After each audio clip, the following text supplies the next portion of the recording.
राम राम दोस्तों, शुरू करते हैं आज की कहानी भगवान पर भरोसा। बात काफी समय पुरानी है लेकिन सच है। एक पुरानी सी इमारत में वैद्य जी का मकान था। पिछले हिस्से में रहते और अगले हिस्से में दवाखाना खोल रखा था। उनकी पत्नी की आदत थी कि दवाखाना खोलने से पहले उस दिन के लिए आवश्यक सामान एक चिट्ठी में लिखकर दे देती थी। वैद्य जी गद्दी पर बैठकर पहले भगवान का नाम लेते, फिर वह चिट्ठी खोलते।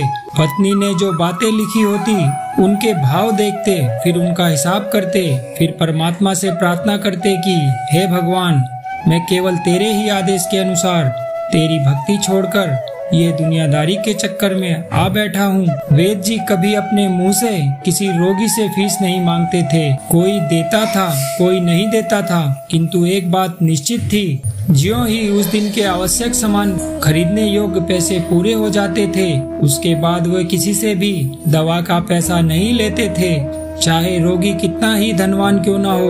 एक दिन वैद्य जी ने दवाखाना खोला। गद्दी पर बैठकर परमात्मा का स्मरण करके पैसे का हिसाब लगाने के लिए आवश्यक सामान वाली चिट्ठी खोली तो वह चिट्ठी को एक टाक देखते ही रह गए। एक बार तो उनका मन भटक गया। उन्हें अपनी आंखों के सामने तारे चमकते हुए नजर आए, किंतु शीघ्र ही उन्होंने अपनी तंत्रिकाओं पर नियंत्रण पा लिया। आटे दाल चावल आदि के बाद पत्नी ने लिखा था, बेटी का विवाह 20 तारीख को है। उसके दहेज का सामान। कुछ देर सोचते रहे, फिर बाकी चीजों की कीमत लिखने के बाद दहेज के सामान के सामने लिखा, ये काम परमात्मा का है, परमात्मा जाने। दुकान खोले काफी समय बीत चुका था। एक दो रोगी आए थे, उन्हें वैद्य जी दवाई दे रहे थे। इसी दौरान एक बड़ी सी कार उनके दरवाजे के सामने आकर रुकी। वैद्य जी ने कोई खास तवज्जो नहीं दी, क्योंकि कई कारों वाले उनके पास आते रहते थे। दोनों मरीज दवाई लेकर चले गए। वह सूटेड बूटेड साहब कार से बाहर निकले और नमस्ते करके बेंच पर बैठ गए। वैद्य जी ने कहा कि अगर आपको अपने लिए दवा लेनी है तो इधर स्टूल पर आएं, ताकि आपकी नाड़ी देख लूं, और अगर किसी रोगी की दवाई लेकर जानी है तो बीमारी की स्थिति का वर्णन करें। वह साहब कहने लगे, वैद्य जी, आपने मुझे पहचाना नहीं। मेरा नाम कृष्णलाल है, लेकिन आप मुझे पहचान भी कैसे सकते हैं, क्योंकि मैं 15-20 साल बाद आपके दरवाजे पर आया हूँ। आपको पिछली मुलाकात का हाल सुनाता हूँ, फिर आपको सारी बात याद आ जाएगी। जब मैं पहली बार यहाँ आया था तो मैं खुद नहीं आया था, अपितु ईश्वर मुझे आपके पास ले आया था, क्योंकि ईश्वर ने मुझ पर कृपा की थी और वह मेरा घर आबाद करना चाहते थे। उस दिन कुछ इस तरह था कि मैं कार से अपने पैतृक घर जा रहा था। बिल्कुल आपके दवाखाने के सामने हमारी कार पंचर हो गई थी। ड्राइवर कार का पहिया उतारकर पंचर लगवाने चला गया। आपने देखा कि गर्मी में मैं कार के पास खड़ा था, तो आप मेरे पास आए और दवाखाने की ओर इशारा किया और कहा कि इधर आकर कुर्सी पर बैठ जाएं। अंधा क्या चाहे तो आंखें, और मैं कुर्सी पर आकर बैठ गया। ड्राइवर ने कुछ ज्यादा ही देर लगा दी थी।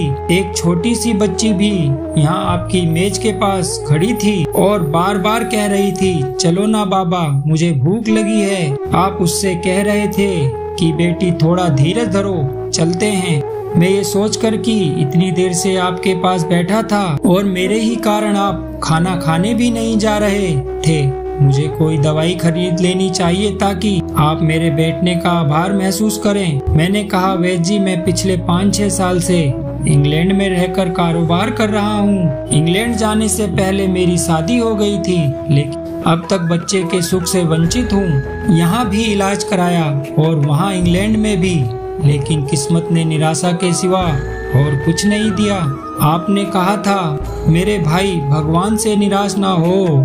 याद रखो कि उसके कोष में किसी चीज की कोई कमी नहीं है। आस, औलाद, धन, इज्जत, सुख दुख, जीवन मृत्यु सब कुछ उसी के हाथ में है। यह किसी वैद्य या डॉक्टर के हाथ में नहीं होता और ना ही किसी दवा में होता है। जो कुछ होना होता है वह सब भगवान के आदेश से होता है। औलाद देनी है तो उसी ने देनी है। मुझे याद है आप बात करते जा रहे थे और साथ साथ पुड़िया भी बनाते जा रहे थे। सभी दवा आपने 2 भागों में विभाजित कर 2 अलग अलग लिफाफे में डाली थी और फिर मुझसे पूछकर आपने एक लिफाफे पर मेरा और दूसरे पर मेरी पत्नी का नाम लिखकर दवा उपयोग करने का तरीका बताया था।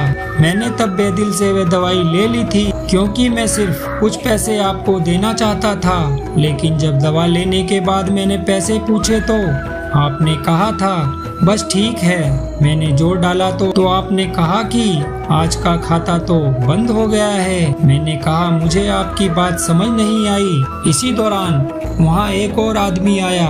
उसने हमारी चर्चा सुनकर मुझे बताया कि खाता बंद होने का मतलब यह है कि आज घरेलू खर्च के लिए जितनी राशि वेद जी ने भगवान से मांगी थी वह ईश्वर ने उन्हें दे दी है। अधिक पैसे वो नहीं लेते।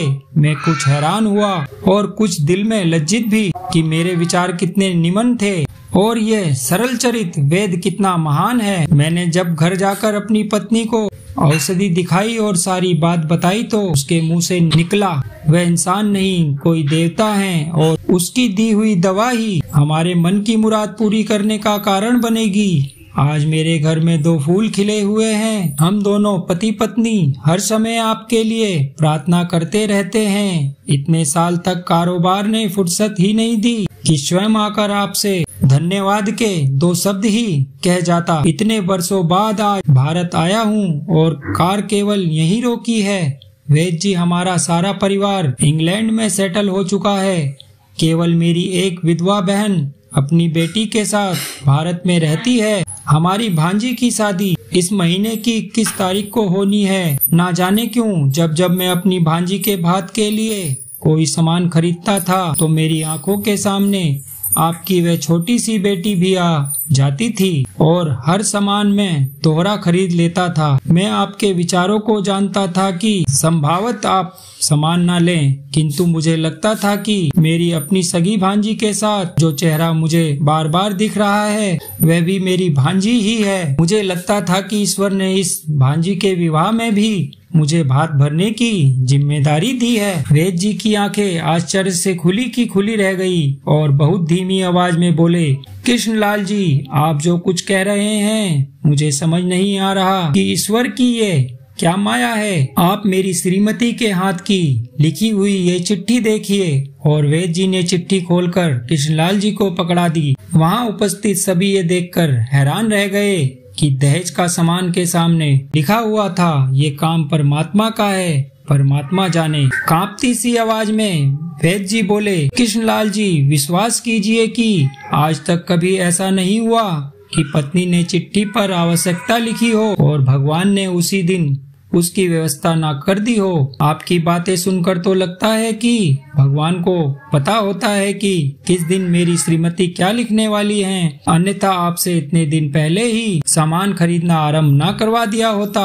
वाह भगवान वाह, तू महान है, तू दयावान है। मैं हैरान हूँ कि वह कैसे अपने रंग दिखाता है। वेद जी ने आगे कहा, मैंने जीवन में एक ही पाठ पढ़ा है कि सुबह परमात्मा का आभार करो, शाम को अच्छा दिन गुजरने का आभार करो, खाते समय उसका आभार करो, सोते समय उसका आभार करो। तो दोस्तों, धर्म का कार्य करने वाले की कभी हार नहीं होती।